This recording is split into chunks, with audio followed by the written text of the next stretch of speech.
Hi, this is Richard Chamberlain, and welcome back to the Protecting Your Family's Future podcast. This is episode number 56. Today, we're going to be talking about whether your estate plan needs to be updated.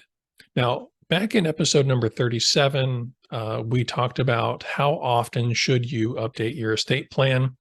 In that episode, we looked at the different issues and decisions that you make in your estate plan that might need to be changed.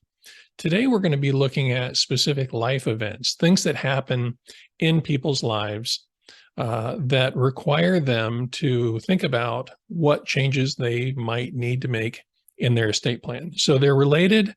If you haven't listened to episode number 37 yet, I encourage you to go back and do that. Today, we're going to be going into, as I said, those life events. Now, the first one is if you have gotten married, since you did your estate plan, you probably want to go back into your estate plan and make some adjustments. Name your new spouse as a beneficiary, as a person who has a role to play in your estate plan documents. So that's a big one. If you've gotten married since you did your estate plan, you should probably update.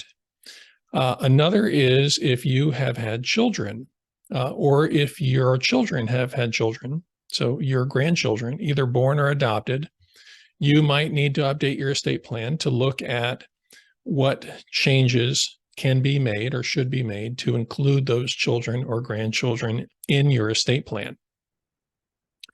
Another life event that occurs is divorce. If you've gotten divorced, you probably need to go in and update your estate plan.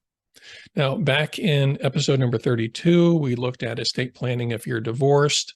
I encourage you to go back and listen to that one because that one goes into a lot more detail about the decisions that are impacted in a divorce.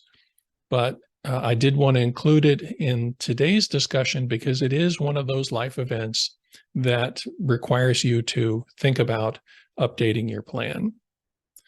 Now, another life event that can occur is the death of a loved one. If you have had a loved one pass away since you did your estate planning, you probably want to take a look at your plan to see what, if any, adjustments need to be made. Did you have that loved one named as a person who had a responsibility in the plan, either as a successor trustee, an executor, an agent under your power of attorney? And if you did, do you need to make adjustments to the plan, or was that contingency already addressed? Was that person who passed away a beneficiary? And are there contingent beneficiaries named? Was it taken into account that that person might not survive you? And if so, are those contingent beneficiaries that were named still the people that you would want to have receive that person's share? Now, another life event that can occur requiring you to think about updating your estate plan is a significant change in your assets. Now, that could be your assets have significantly grown, so your estate is larger than it was, or your assets have shrunk. Either way, you need to think about what changes, if any, should be made in your estate plan.